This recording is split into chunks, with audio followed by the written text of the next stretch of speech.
को प्रकृति से प्रेम था और अपना ज्यादातर वक्त बाहर खुली हवा में बिताते थे। उनकी सबसे पसंदीदा जगह शहंशाह अकबर के शाही बाग थे। इन शाही बागों की देखभाल एक मीर नाम का माली करता था। वो एक शांत इंसान था जो सीधी सादी जिंदगी जीता था और अपने में और अपने बागों में खुश था। बीरबल और मीर अक्सर बागों के पेड़ पौधों फूलों और फलों की दिलचस्प बातें करते थे। बीरबल मीर के साथ अच्छा सलूक करते थे और मीर भी बीरबल को काफी पसंद करता था। एक दिन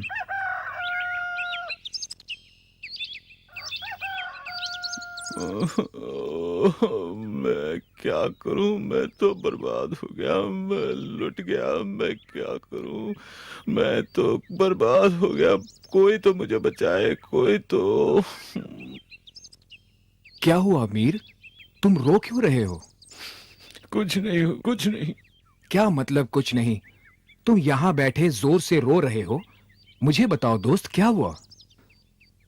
हुजूर, मैं अपने बुढ़ापे के लिए पैसे बचा रहा था। एक मटके में डालकर इस पेड़ के नीचे छुपाता आया हूँ। मैं 20 साल से ये बचत करता आया हूँ। ओह, अब मैं क्या करूँगा? ओह। धीरज रखो, सब ठीक हो जाएगा। अब बताओ क्या हुआ? हुजूर, मैंने आज यहाँ पैसों का मटका निकालने के लिए खुदाई की, पर वो यहाँ नहीं मिला। मटका नहीं था, किसी ने चुरा लिया मेरा पैसा। मुझे पता नहीं मैं क्या करूँ। आप ही बताइए मैं क्या करूँ। पर तुमने पैसे यहाँ क्यों रखे? इस तरह जमीन के नीचे छुपाकर क्यों? अपने पैसे घर पर क्यों नहीं रखे तुमने? मैंने सोचा कि कौन इस पेड़ के नीचे देखेगा और मेरा पैसा हमेशा सुरक्षित रहेगा। वैसे भी मैं अपना सारा वक्त यहीं बिताता हूँ, तो मेरी नजर हमेशा उस पर रहती थी।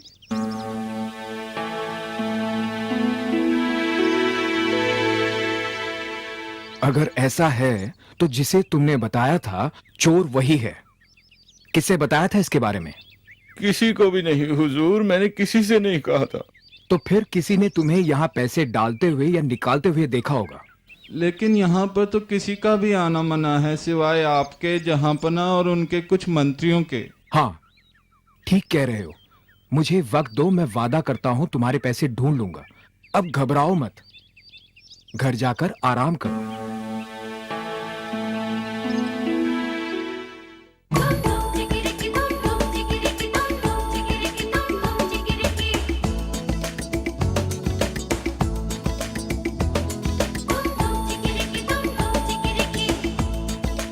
कोई भी जिसे पैसों के बारे में नहीं मालूम, वो इस पेड़ के नीचे क्यों खोदेगा, और वो भी एक कटहल का पेड़?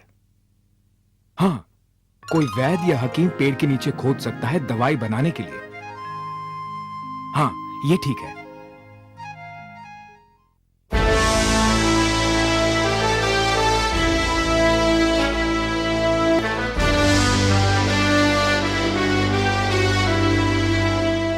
तो हुजूर, जो मंत्री शाही बाग का इस्तेमाल करते हैं, मैं उनसे कुछ सवाल पूछना चाहूंगा। जरूर, अगर ये तुम्हें चोर को पकड़ने में मदद करेगा तो पूछो। क्या आप में से कोई भी हाल ही में बीमार थे या किसी कारण कोई दवाई की जरूरत पड़ी थी? हाँ, पिछले 3-4 दिनों से मेरे गले में खराश है और मैं मेरी पत्नी की बनाई हुई एक आयुर्वेदिक दवा ले रहा हूँ। दवा बनाने के लिए जड़ी बूटी कहां से मिली? क्या मतलब जड़ी बूटी कहाँ से मिली? वो उसे उसकी माँ ने भेजी थी जयपुर से। मुझे गलत मत समझिए, मैं आप पर कोई तोहमत नहीं लगा रहा हूं। कुछ ही देर में मैं आपको सब समझा दूंगा। और कोई है जो कोई दवाई ले रहा हो? दरअसल कहते हुए तो शर्म आती है, लेकिन मुझे कब्ज की शिकायत रहती है और मेरे जो हकीम जी है, उन्होंने जड़ी बूटी की एक दवा मुझे दी थी जो मैं 2 दिनों से ले रहा हूँ। ओह, और ये हकीम जी कौन है? क्या उन्हें दरबार में बुला सकते हैं? जरूर बुला सकते हैं उन्हें। उनका नाम वैद्य प्रसाद है। बीरबल, हमें माली के पैसे चोरी होने और इन दवाइयों के बीच कोई संबंध नजर नहीं आता। तुम क्या साबित करना चाहते हो? हुजूर, मुझे बस कुछ वक्त और दीजिए और धीरज रखें, मैं आपको सब समझा दूंगा। ठीक है बीरबल, कार्रवाई जारी रखो। वैद्य प्रसाद को हाजिर किया जाए।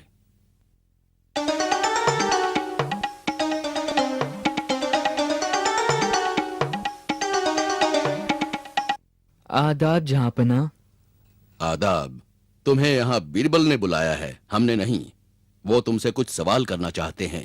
वैद्य जी, मैं कब से काफी परेशान हूं और मैं दरबार में बात कर रहा था तो राज सिंह जी ने आपसे मिलने का सुझाव दिया।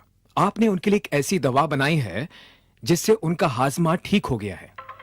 ओह जी जरूर, मैं आपके लिए भी वही दवा बना दूंगा और यकीन मानिए अगले 2 दिनों में आपकी समस्या हमेशा के लिए खत्म हो जाएगी। सचमुच मुझे यकीन नहीं होता। क्या यह समस्या हमेशा के लिए चली जाएगी, और वो भी सिर्फ 2 दिनों में? और मैं कई महीनों से परेशान हूं। ओह, आप 2 दिनों में बिल्कुल ठीक हो जाएंगे। जैसे राज सिंह जी, वो भी लंबे समय से परेशान थे, लेकिन मेरी दवाई के बस 2 खुराकें और कब से हमेशा के लिए छुटकारा मिला उन्हें। मैं बहुत उत्सुक हूं। आप ये दवा कैसे बनाते हैं? क्या इस्तेमाल करते हैं? अगर और किसी ने पूछा होता तो मैं ये बिल्कुल नहीं बताता, पर हुजूर क्योंकि आप पूछ रहे हैं इसलिए बताता हूँ। इस दवाई को बनाने में सबसे जरूरी चीज है कटहल के पेड़ के जड़ का अर्क। ओह, हमें चाहिए कटहल की जड़ का अर्क। तब तो मुझे और भी लंबे समय तक परेशान होना पड़ेगा।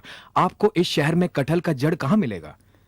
घबराने की कोई बात नहीं है हुजूर, एक कटहल का पेड़ शहंशाह के शाही बाग में ही है। ओह, ऐसी बात है।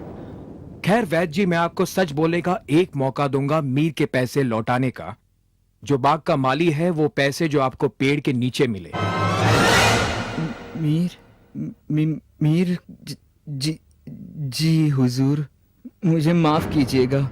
मुझे वो मटका पेड़ के नीचे मिला और मैंने सोचा कि काफी समय से पड़ा है और जिसने छुपाया है वो भूल गया है, इसलिए मैंने पैसे ले लिए। खैर, एक वैद्य होने के नाते तुम्हें लोगों की तकलीफ दूर करनी चाहिए, न कि खुद उनके दर्द की वजह बनना चाहिए। हुजूर मुझे माफ कीजिए, मैं बेहद शर्मिंदा हूँ। मैंने लालच में आके ऐसा काम किया था।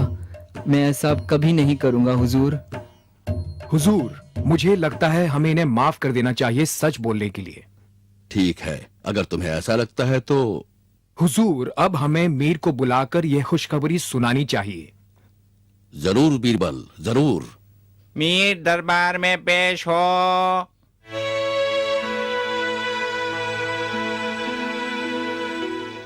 आदाब जहांपना। मीर, तुम्हारे लिए खुशखबरी है। तुम्हारे पैसे मिल गए हैं। क्या ये सच है? मुझे यकीन ही नहीं हो रहा। मैंने तो पैसे मिलने की सारी उम्मीद छोड़ दी थी। बहुत बहुत शुक्रिया। इतनी जल्दी नहीं। उस मटके में कितने पैसे थे? जनाब, उसमें 75 सोने की अशरफियां थी। मीर, तुम्हें तुम्हारे पैसे मिल जाएंगे, लेकिन 10 अशरफियां कम मिलेंगी तुम्हारी बेवकूफी के लिए जो तुमने पैसों को ऐसी जगह छुपाए। ये 10 अशरफियां वैद्य जी को सच बोलने के लिए दिए जाएंगे। बीरबल, बहुत खूब। कमाल का इंसाफ किया है तुमने। हमें फख्र है तुम पर। लेकिन हमें यह बताओ, आखिर तुम्हें एक वैद्य की बात कैसे सूझी?